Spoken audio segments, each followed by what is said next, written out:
Rosie is apparently my cooking companion for the day. My beautiful slug.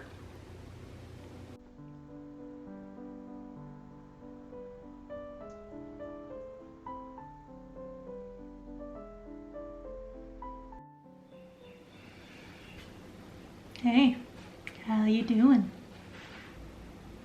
Okay, so today I am doing a little bit of a food experiment. We accidentally cut off some unripe tomatoes from some of our tomato plants, and I don't want them to go to waste. So first I want to clarify that green tomatoes and unripe red tomatoes are two different things. Green tomatoes are their own species.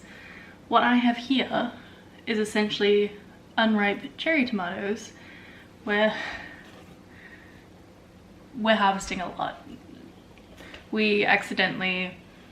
Okay, so what happened is we decided to plant about 3 dozen seeds of, I think we have about 6 different varieties of tomatoes, because we're like, not all of them are gonna make it, it'll be fine, like, we'll lose a heap. No, most of them made it. So now we have 3 dozen tomato plants. It's a good thing I really like tomato. So yeah, while we were pruning some of our tomato plants, we accidentally, some of these were accidentally snapped off, some were accidentally cut. But we have a couple of bunches of these unripe tomatoes. Now, unripe tomatoes are safe to eat. They do have the same toxin that's in the leaves and vines of the tomatoes, but in a lesser quantity. Like you'd have to eat a pretty decent amount of green tomatoes to feel the effects. Saying that, if you are sensitive to acidic foods, green tomatoes will, like unripe tomatoes will probably upset your stomach, so do keep that in mind. So today I am making a tofu frittata. So I came up with this idea. Can't even see me in frame, get my face right up against these onions. I came up with a tofu frittata because I saw a recipe for a normal egg frittata with green tomatoes in it, and I thought it was a great idea. But I hate making frittatas and quiches because they end up using like a whole carton of eggs for just one dish. So it just feels like a waste of ingredients, honestly. I'm trying to figure out if I should cube or slice my onions, because I kind of like the texture of the slice, but I don't know. It might be nicer to have cubed. I could do a mixture, best of both worlds. I'm thinking way too hard about this doesn't matter.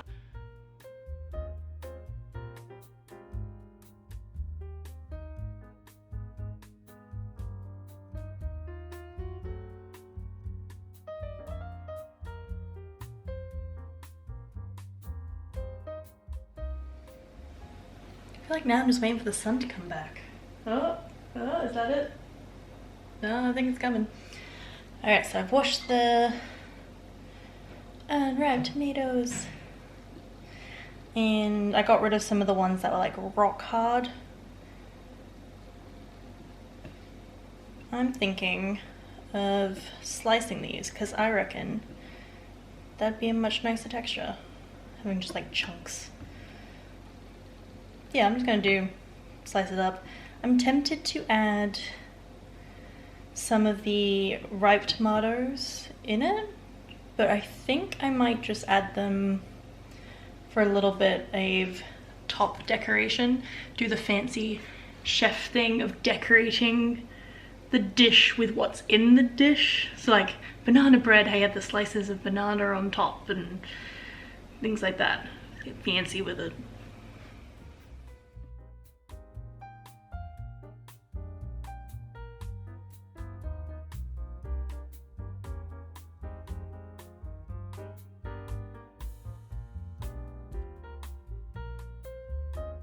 So I was trying to figure out what else to put in this, so it's not just onion and tomato tofu. Of course, olives. I know Michael loves olives, and they also basically requested this to be in here, so we're adding olives. Alright, so we have olives, so it's at least slightly less bland now. I don't know what else I would add. I don't have any spinach, and our chilies aren't ripe because they got engulfed by the tomato plants, so they're not getting enough sun to ripen. Maybe some jalapenos? Pretty sure I have some jarred jalapenos. I don't know if I want to add them or not though. It's a possibility. I decided to go with the jalapenos. And yes, I do buy them from Costco. How can you tell? But yeah, we started buying the 2-kilo jar of jalapenos because I have a habit of adding them to everything. In pasta, on toast. It's actually, okay. Ajwa and jalapenos with salt and pepper on toast. Chef's kiss. It is so good. So for the tofu, I'm not gonna do the whole press it for 20 minutes. I'm just removing some of the excess liquid on it. Because the reason why you'd press it is for it to keep its shape, essentially, for marinades. And if you're adding it to dishes and you want it to keep the shape of the squares and cubes or however you cut it. But I'm blending this.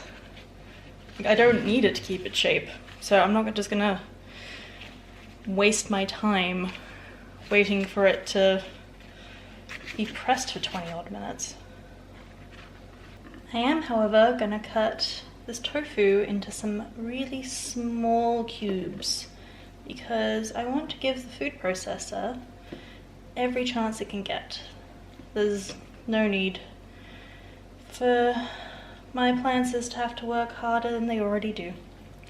I was tempted to try and use the NutriBullet, but I'm not adding a lot of fluid into this, and those type of blenders really do need liquid to work, and I don't want to risk burning out the motor on it because we have done that to a previous one, and I don't want to spend more money on it, thank you very much. So I'm gonna start off by cooking up the onion. I think I will actually slightly cook the green tomatoes first before I put that in the oven because they're pretty hard. I'll just give it an extra time to soften up, even though they will be in the oven for like half an hour. I'm just gonna give it every chance it can get, really.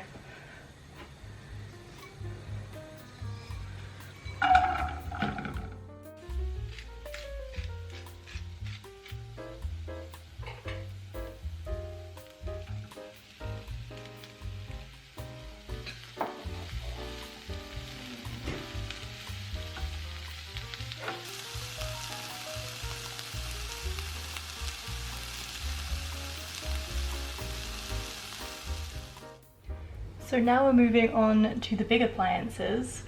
So this is our food processor. Michael likes to give the bigger appliances names. So the mixer is called Nigella because she's beautiful and helps us make delicious desserts filled with carbs and chocolate. This one is Jamie because it helps us make 15-minute meals with half an hour worth of prep and cleanup time. Alright, so gonna add my tofu. I didn't actually say before, but I used the 450 gram block of firm tofu. I don't think silken tofu would be a good idea for this recipe. Silken tofu, however, is amazing for chocolate mousses, so I don't know, maybe I'll make that on here one day. Okay, so I'm now gonna add a tablespoon of corn flour. And hopefully not get it everywhere. Also, I want you to appreciate my jar of turmeric because I think it's pretty. I'm gonna use half a teaspoon. You don't want to go too overboard with turmeric because it can make things bitter if you add too much. But yeah, we'll be testing this out before I add everything else to it. Well, as soon as it's blended, I'll test it. Do I want paprika in this? No, what am I saying? I'm putting olives in this, that would taste horrible. What I am doing though is some trusty salt. I'll do a low-level teaspoon. Now I love black pepper, but I'm not the only one who's going to be eating this, so I'm going to be sensible and only add half a teaspoon of pepper, because I can always add more to my own portion later, even though I think the other person's missing out, but whatever. It's time for the trusty nooch, aka nutritional yeast. So I'm thinking 2 tablespoons. That seems like a sensible amount. Maybe a slightly heaped tablespoons. No one will tell. I think one of the most important ingredients, of course, is minced garlic. Now, I don't really believe in measuring garlic. I think you kind of have to go with what your heart says. And sometimes that may be 1 teaspoon, other times the entire jar. Let your heart decide. I reckon this will need a little bit of fluid to help it go around and honestly to stop it from being dry. I only have unsweetened oat milk, so that's what I'm going to use. I'm going to start with 2 tablespoons, and if I need more I can always just add more. But I think that's all the ingredients so far.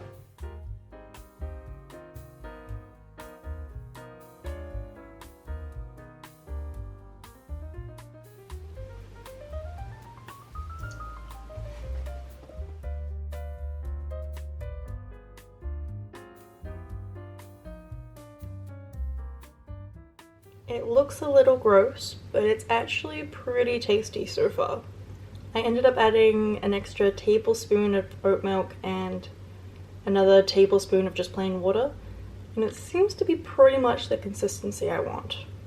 Go me.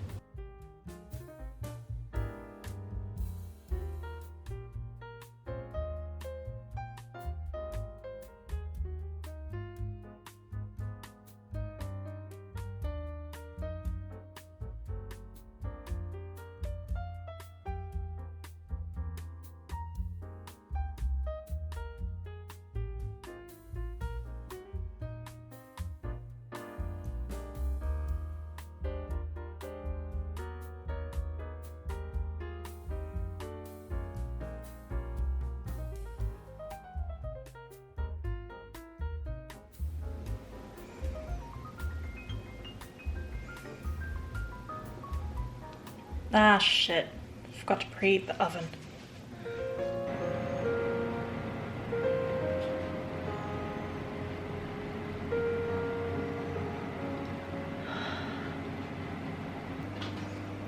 Okay, oven is now preheated, so I'm gonna add this creation to the oven for probably about half an hour, and then I'm gonna check on it and see if it needs more time. But so far I'm happy with it. Hopefully the final product does not disappoint me.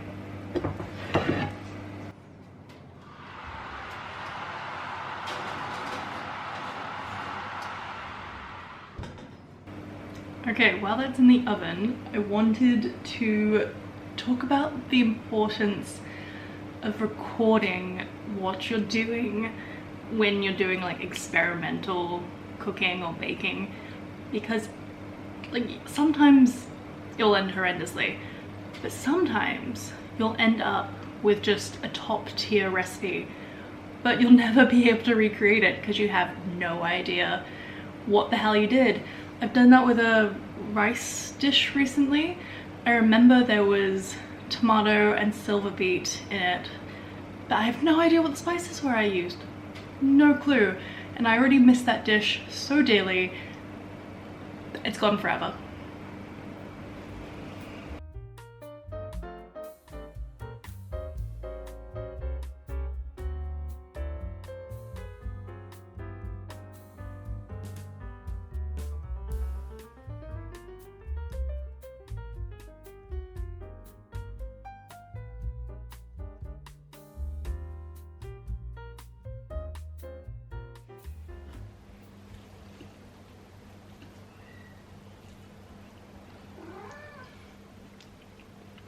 No, you can't have any.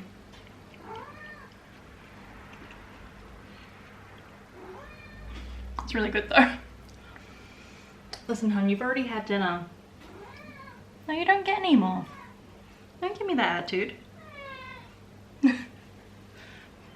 Hey Mish, come try this weird thing I made. I'm concerned. What am I eating? This is the green tomato tofu frittata. It's very green. I hope so. I think it's very yellow because of the turmeric. Probably nutritional yeast as well. I think it just needs some hot sauce, but otherwise it's really good. We have so many hot sauces in the fridge. This is really But we good. don't have Cholula. Or Valentina. I mean, if you don't like it, I'll eat it. The whole thing. Hey! I'll just... I was numbing that. Okay, so in conclusion, this is really tasty. Obviously it doesn't have the structural integrity of an egg frittata. I can't get that clean cross section. It has more the consistency of like really nice scrambled eggs. But honestly, that doesn't matter if it tastes good. Like, it's not the prettiest thing, but I'm going to eat as much as I can before Michael steals it all. I'll make sure to write a resemblance of a recipe in the description box below. But either way, take care of others and yourself, and I'll see you next time.